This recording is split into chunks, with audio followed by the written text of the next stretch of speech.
नमस्कार साथियों, स्वागत करते हैं आप सभी का ईवीएस के ज़बरदस्त बेहतरीन सेक्शन में। कैसे हैं आप सभी? आई होप बहुत ही अच्छे होंगे। तो साथियों, यहाँ पर ईवीएस के ऐसे 20 प्रश्न हैं जो आपके सीटेट एग्ज़ाम में ट्रेंड होता है। तो चलिए क्लास को स्टार्ट करते हैं। आप लोग क्लास को शेयर कर दीजिए अपने दोस्तों में, जिससे और भी लोग क्लास से जुड़ जाएं। प्रश्न नंबर 1 है कि सीता ने एक पक्षी की ओर इशारा किया और कहा, देखो इस पक्षी की आंखें इसके सिर के सामने है, बिल्कुल मेरे समान। आपके अनुसार वह किस पक्षी की ओर इशारा कर रही थी?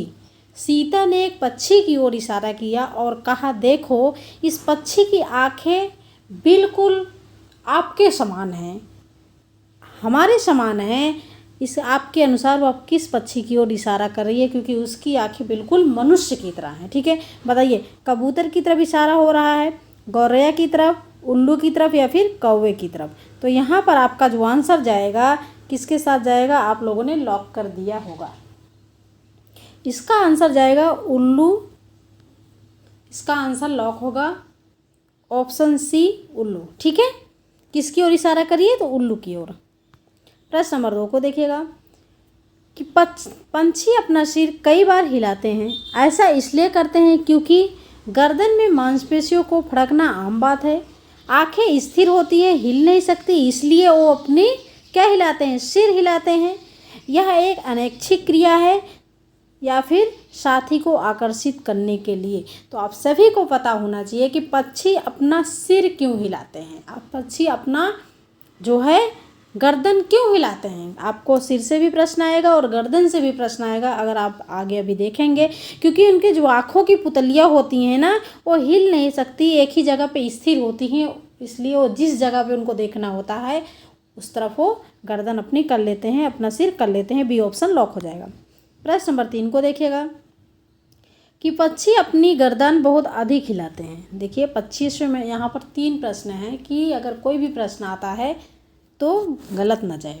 पक्षी अपना गर्दन बहुत अधिक हिलाते हैं, इसका कारण है कि पक्षियों की आंखों की पुतली घूम नहीं सकती।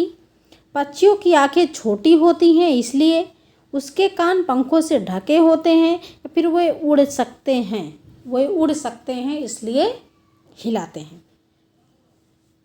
तो अभी आपने आगे पढ़ा कि जो पक्षी होते हैं उनके आँखों की जो पुतलियाँ होती हैं वो स्थिर होती हैं, वो हिल नहीं सकती, इसलिए वो अपनी गर्दन, अपने सिर को हिलाते हैं। तो यहाँ पर आपका ए ऑप्शन लॉक हो जाएगा। क्लियर? प्रश्न नंबर 4 को देखिएगा। नेपेंथिस पौधा, जिसको घटपर्णी पौधा भी कहते हैं और कीटभक्षी पौधा भी कहते हैं। कीटभक्षी का मतलब जो कीटों का भक्षण करते हैं, ठीक है, कीटों को खाते हैं। तो घटपर्णी के विषय में नीचे दिए गए कथनों पर विचार कीजिए कि इसमें से सही कथन क्या है। यह पौधा कीट, मेढकों और चूहों को फंसाकर उनका शिकार कर सकता है।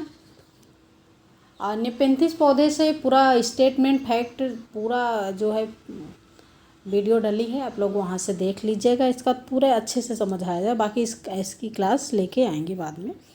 यह पौधा कीट, मेढकों और चूहों को फंसाकर उनका शिकार करता है।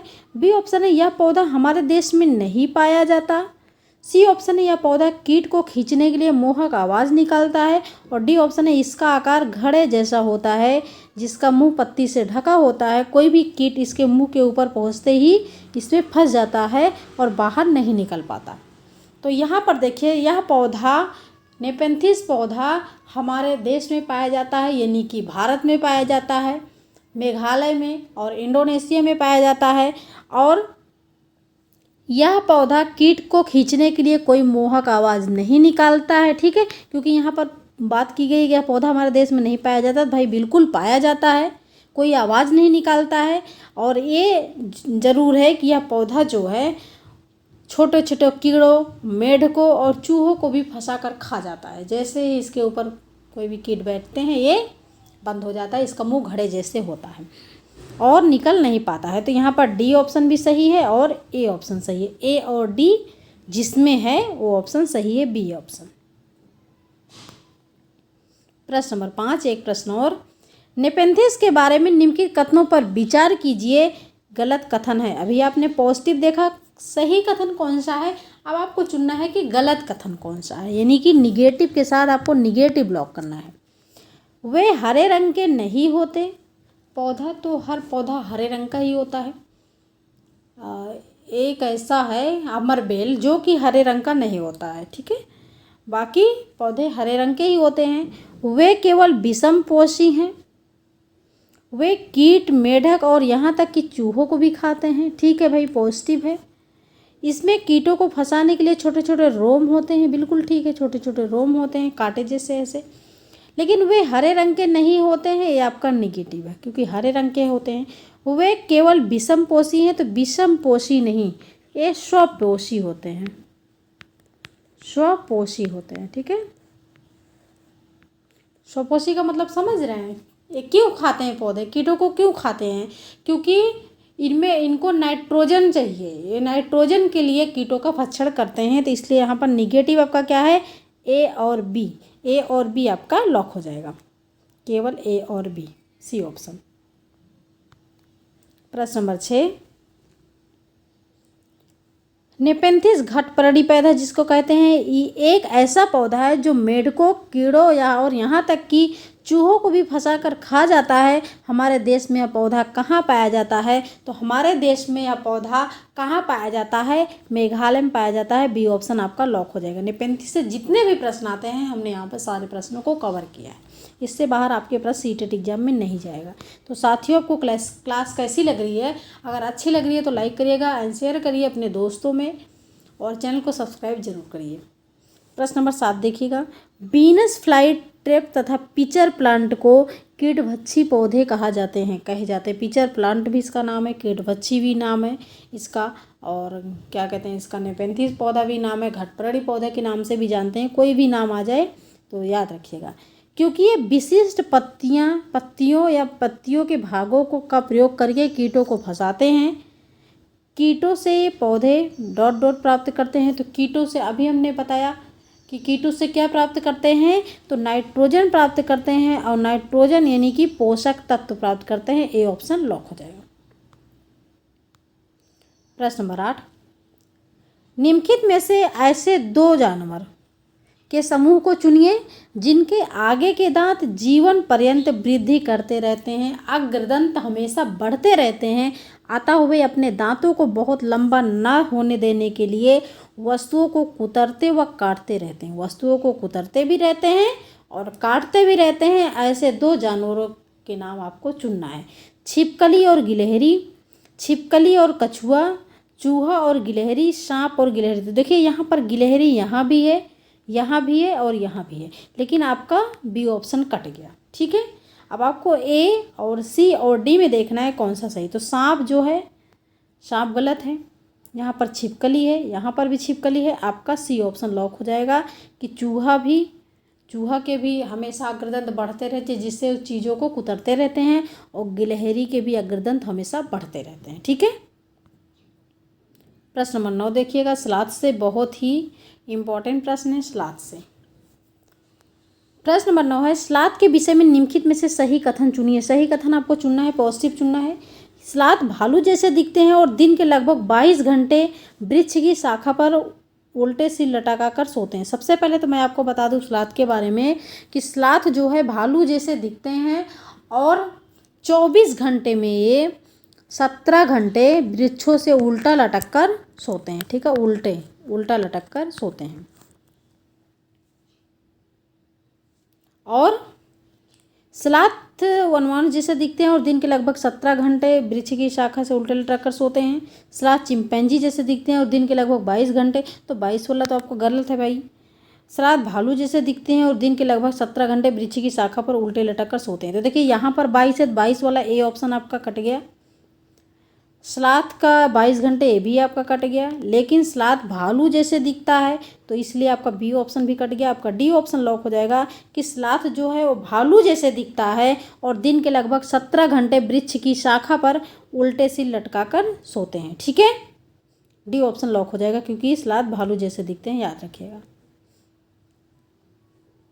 अगर 1 ग्राम भी सलाद इतना आलसी प्रवृत्ति का जानवर है कि जो है 1 ग्राम भी पत्ती खा ले अगर, तो इसको पचाने में काफ़ी समय लग जाता है। प्रश्न नंबर 10 देखिएगा, सलाद के विषय में नीचे दिए गए विषयों पर विचार कीजिए, इनमें से सही कथन है। क्या है? सलाद लगभग 20 घंटे वृक्ष से उल्टे से लटकाकर मस्ती से सोता है। सलाद जिस वृक्ष पर रहता है उसी के पत्ते खाकर अपना पेट भरता है, इसे और कहीं जाने की आवश्यकता नहीं होती है। सलाद की आयु लगभग 20 वर्ष होती है और इतने समय में यह केवल 2 वृक्षों पर ही जाते हैं। तो देखिए, सबसे पहले बता दूँ, 17 घंटे सोते हैं वृक्षों से उल्टा लटक कर, और ये आलसी प्रवृत्ति का जानवर है, जिस पेड़ पे रहता है उसी की पत्तियां खाता है। ठीक है, डी बी ऑप्शन सही है। और जो सलाद की आयु होती है वो होती है 40 वर्षों की। ठीक है, ये 40 वर्षों में 7 से 8 पेड़ों पर ही अपना घूम पाते हैं। ठीक है, सप्ताह में एक बार ही नीचे उतरते हैं, वो भी शौच करने के लिए। तो यहाँ पर बी और बी ऑप्शन ही सही है। बी ऑप्शन क्या पूछा है इसमें? इनमें से सही कथन है, सही कथन पूछा है इसमें से। तो सलाद लगभग 20 घंटे वृक्ष से उल्टे से लटका 20 घंटे है, आपका ए ऑप्शन निगेटिव है। सलाद जिस वृक्ष पर रहता है उसी के पत्ते खाकर अपना पेट भरता है, इसे कहीं जाने की आवश्यकता नहीं है। ठीक है भाई, बी ऑप्शन सही है। सलाद की आयु, आपका सी ऑप्शन भी गलत है। बी ऑप्शन यहाँ पर सही होना चाहिए, केवल बी। बिल्कुल डी ऑप्शन यहाँ पर लॉक हो जाएगा, केवल बी सही है। प्रश्न नंबर 11, केचुए के बारे में नीचे दिए गए कथनों पर विचार कीजिए, इनमें से सही कथन क्या है केचुए के बारे में? केचुआ भाई किसानों का सबसे अच्छा मित्र माना जाता है। तो केचुए खेत में छेद बनाते हैं, ठीक है, जो वायु और जल के मृदा तक पहुंचने के लिए आसान रास्ता प्रदान करते हैं। ठीक है, केचुए खेत में छेद बनाकर जमीन को पोली बनाते हैं, ये भी अच्छा है। केचुए मुख्य फसल को खरपतवार से बचाते हैं। केचुए का मल मृदा को उपजाऊ बनाते हैं। तो देखिए, ये भी आपका केचुए का जो मल होता है वो मृदा को उपजाऊ बनाता है। ठीक है, और केचुए खेत में छेद बनाते हैं जिससे मृदा उपजाऊ हो जाती है, ये ऑप्शन भी आपका सही है। लेकिन केचुए मुख्य फसल को खरपतवार से बचाते हैं, तो मुख्य फसल क्या है? मुख्य फसल कुछ नहीं होता। आपका तीसरा यहाँ पर गलत है, बाकी पहला, दूसरा और चौथा सही है। पहला, दूसरा और चौथा यानी कि डी ऑप्शन सही होगा। ऐसे प्रश्न को ज़्यादा पढ़ने की ज़रूरत होती है, क्योंकि अगर कहीं से भी स्टेटमेंट एक आध आपके समझ नहीं आ रहा है तो आपका पूरा क्वेश्चन गलत जाता है। तो ऐसे प्रश्न को पूरा फैक्ट सहित अगर आप पढ़िएगा तो ज़्यादा आसान रहेगा। प्रश्न नंबर 12, कथन ये कह रहा है केचुआ किसानों का सबसे अच्छा मित्र माना जाता है, आप सभी को भी पता है। तर्क आ रहा है कि केचुए खरपतवारों को नष्ट करते हैं। केचुए जो है मिट्टी खाते हैं, जमीन को पोली बनाते हैं, लेकिन खरपतवारों को नष्ट नहीं करते हैं कि गायब कर देते हैं। तो आपका आर गलत है, ए सही है, आर गलत है। ए सही है लेकिन आर गलत है, आपका सी ऑप्शन लॉक हो जाएगा। प्रश्न नंबर 13, निम्नलिखित कथनों में से सांपों के बारे में गलत कथन खोजें। गलत कथन मतलब निगेटिव के साथ आपको निगेटिव से आंसर चाहिए, गलत कथन खोजना है। सांप के कान नहीं होते। अच्छा बताइए, सांप बच्चे देते हैं या फिर अंडे देते हैं? तो जिनके कान, जिस प्राणी के कान दिखेंगे, जिस प्राणी के कान दिखेंगे, गाय होगा, भैंस होगा, फीमेल, ठीक है, अगर उनके कान हैं तो वो एक शिशु को जन्म देंगे, बच्चे को जन्म देंगे। और अगर कान नहीं है तो वे अंडे देंगे। ठीक है, याद रखिएगा। जैसे आप पक्षियों को देख लीजिएगा, पक्षियों में चमगादड़ है जो कि बच्चे देता है। बाकी जितने भी पक्षी हैं उसके कान नहीं होते, वो सारे पक्षी अंडे देते हैं। मनुष्य को देख लीजिए, फीमेल में देख लीजिए, गाय भैंस भेड़ बकरियों को देख लीजिए, अगर उनके कान हैं तो वो एक शिशु बच्चे को जन्म देंगे, अगर कान नहीं है तो अंडे देंगे। और यहाँ पर बात की है सांप के कान नहीं होते। क्या आपको सांप के कान दिखाई देते हैं? बिल्कुल नहीं दिखाई देते हैं। सांप जमीन पर उत्पन्न कंपन को महसूस करता है। जो जमीन पर कंपन होता है उसके द्वारा वो समझ जाता है कि बीन किस तरफ बज रही है और लोग किस तरफ हैं। ठीक है, सांप के कान नहीं होते हैं। सांप के 4 खोखले दांत होते हैं। क्या 4 होते हैं या फिर 2 होते हैं? भारत में 6 प्रकार के जहरीले सांप पाए जाते हैं। सांप हैं किसानों के दोस्त। तो यहाँ पर कौन सा आंसर सही होगा? गलत कथन खोजना है यहाँ पर, गलत कथन। तो सांप के कान नहीं होते, ये आपका पॉजिटिव है। सांप के कान नहीं होते, ये आपका पॉजिटिव है। सांप जमीन पर उत्पन्न कंपन को महसूस करता है, ये भी पॉजिटिव है। सांप के 4 खोखले दांत होते हैं, गलत, निगेटिव है क्योंकि 2 ही होते हैं। भारत में 6 प्रकार के जहरीले सांप पाए जाते हैं, ये भी निगेटिव है। भारत में कितने प्रकार के? 4 प्रकार के जहरीले सांप पाए जाते हैं। और सांप हैं किसानों के दोस्त, तो केचुए किसानों का दोस्त होता है। आपका 5th ऑप्शन भी निगेटिव माना जा रहा है। तो तीसरा और चौथा यहाँ पर सही हो जाएगा। 5वें ऑप्शन को हम थोड़ा सा पॉजिटिव में ले लेते हैं, तो इसलिए आपका तीसरा और चौथा हो जाएगा। ठीक है। प्रश्न नंबर 14, सांपों के बारे में सही कथन का चयन करें। हमारे देश में केवल 4 प्रकार के जहरीले सांप पाए जाते हैं, बिल्कुल ठीक है। कोबरा सांपों की एक जहरीली किस्म है, ठीक है। एक जहरीले सांप के 4 खोखले दांत होते हैं, अभी आपने पढ़ा कि क्या होता है, 2 ही होते हैं। एक जहरीले सांप के 4 खोखले दांत होते हैं जिसके माध्यम से जहर सांप के काटने में किसी व्यक्ति के शरीर में प्रवेश करता है, ये तो ठीक है, लेकिन 4 नहीं 2 होते हैं। सर्पदंश की दवा सांप के जहर से बनाई जाती है, ये भी क्या है भाई, पॉजिटिव है। तो यहाँ पर पूछा गया है कि सांपों के बारे में सही कथन का चयन करिए, तो ए, बी और आपका क्या हो जाएगा, डी सही है। ए, बी और डी, ए, बी और डी, ए ऑप्शन सही हो गया। प्रश्न नंबर 15, सारे प्रश्न यहाँ पर 3-4 प्रश्न सांप से ही हैं। मतलब अगर पौधों से प्रश्न है तो 3-4 प्रश्न पौधों से हैं, सांप से हैं 3-4 प्रश्न सांप से, जो आपके सीटेट एग्जाम में पूछा जाता है प्रीवियस ईयर क्वेश्चन पेपर से। निम्नलिखित में से भारत में पाए जाने वाले सभी विषधर सांपों के समूह का चयन करिए। विषधर सांपों, तो आप सभी को पता है कि भारत में जो है 4 प्रकार के जहरीले सांप पाए जाते हैं, वो आप देख लीजिए कौन कौन से। भारतीय चूहा, सर्प, नाग, पायथन, अजगर तो जहरीला नहीं होता है। नाग, करैत हो गया है, इसको करैत कर लीजिएगा आप लोग। डुबोइया, रेत बोआ, ये गलत है, ठीक है। नाग हो गया, करैत हो गया, डुबोइया हो गया, अफाई हो गया, यही आपके 4 प्रकार के जहरीले सांप पाए जाते हैं, ठीक है। अजगर जहरीला नहीं होता, अजगर जो है जहरीला नहीं होता है।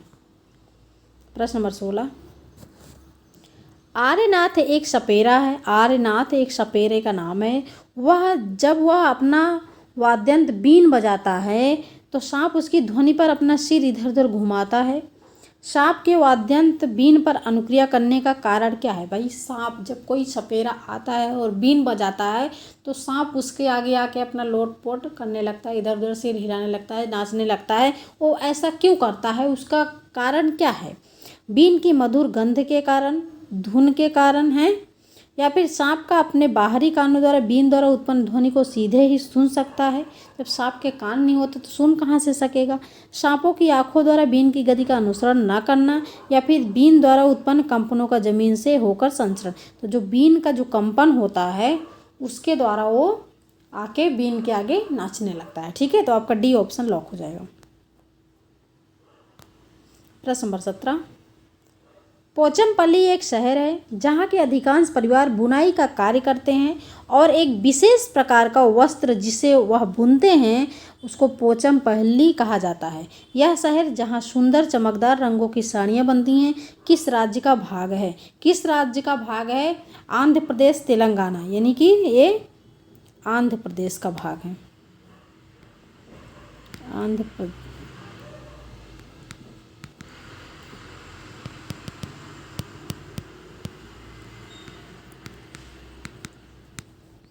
प्रदेश तेलंगाना का भाग है, अभी अलग हो गया है आंध्र प्रदेश से।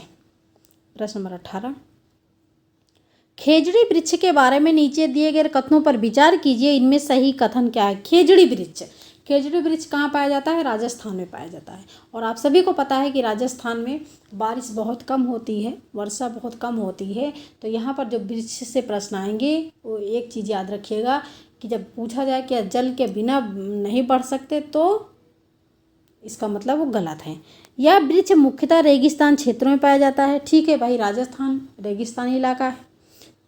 इसे उगने के लिए अधिक जल की आवश्यकता नहीं होती, जब वहाँ जल ज़्यादा है नहीं तो वहाँ पर जितने वृक्ष उगेंगे उनको जल की आवश्यकता नहीं पड़ेगी, ठीक है, पॉजिटिव है, ये भी पॉजिटिव है।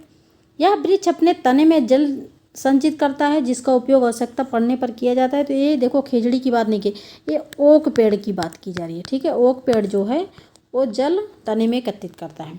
इस वृक्ष की छाल का उपयोग दवाइयों के बनाने में होता है तथा इनकी लकड़ी पर कीटों का प्रभाव नहीं पड़ता, ये भी ठीक है, पॉजिटिव है। इस वृक्ष में बहुत कम पत्तियां होती हैं, बताइए खेजड़ी में कम पत्तियां होती हैं, ये क्या है, ये भी निगेटिव है। तो यहाँ पर निगेटिव क्या है, निगेटिव आपका सी ऑप्शन है और ई ऑप्शन है, ए बी और डी सही हो जाएगा, ए बी और डी, ए बी और डी यानी कि ए ऑप्शन। और खेजड़ी में पत्तियां ज़्यादा होती हैं। प्रश्न नंबर 19, रेगिस्तान ओक नामक पेड़ के बारे में निम्न में से कौन सा कथन सही नहीं है, निगेटिव पूछा गया, कौन सा कथन सही नहीं है। इसमें पत्तों की जगह कांटे होते हैं, क्या रेगिस्तानी ओक में पत्ते नहीं होते, कांटे होते हैं। इसकी उथली जड़ें होती हैं जो ज़मीन तक जाती हैं। यह अपने स्तंभ में जल संग्रहित करता है, बिल्कुल अपने तने में जल एकत्रित करता है। यह 3 मीटर से अधिक लंबा होता है। तो आपका पॉजिटिव पॉजिटिव पॉजिटिव, लेकिन निगेटिव क्या है, ए है, ए ऑप्शन लॉक हो जाएगा। प्रश्न नंबर 20, रेगिस्तान ओक के बारे में निम्नलिखित कथनों पर अध्ययन कीजिए, सही कथन क्या है। रेगिस्तानी ओक एक वृक्ष है जो लगभग हमारी कक्षाओं जितना अर्थात लगभग 4 मीटर लंबा होता है। इस वृक्ष की जड़ें इसकी ऊंचाई से लगभग 30 गुना गहराई तक भूमि में नीचे जाती हैं जब तक कि वह पानी तक न पहुंच जाए, बिल्कुल ठीक है। इस वृक्ष के तन में पानी एकत्रित होता है, ठीक है। यह वृक्ष आबू धाबी में पाया जाता है। तो यह वृक्ष जो है आपका कहाँ पाया जाता है, बताइए, ओक वृक्ष कहाँ पाया जाता है, ऑस्ट्रेलिया में पाया जाता है, आबू धाबी में नहीं पाया जाता, ऑस्ट्रेलिया में पाया जाता। तो आपका डी ऑप्शन गलत है, A B C, A B C आपका सही हो जाएगा, ए बी और सी यानी कि सी ऑप्शन, ठीक है। तो साथियों आपको क्लास कैसी लगी, अगर आप जो है क्वेश्चन मतलब और चाहते हैं कि क्वेश्चन और आए तो आप लोग कमेंट करके ज़रूर बताइएगा। क्वेश्चन थोड़ा सा हम क्वेश्चन की संख्या और बढ़ाने की कोशिश करेंगे और अपना स्कोर ज़रूर बताइएगा कि इन 20 प्रश्नों में आपने कितना स्कोर किया। Thanks for watching video, this is Sadhana Tyagi's expert classes.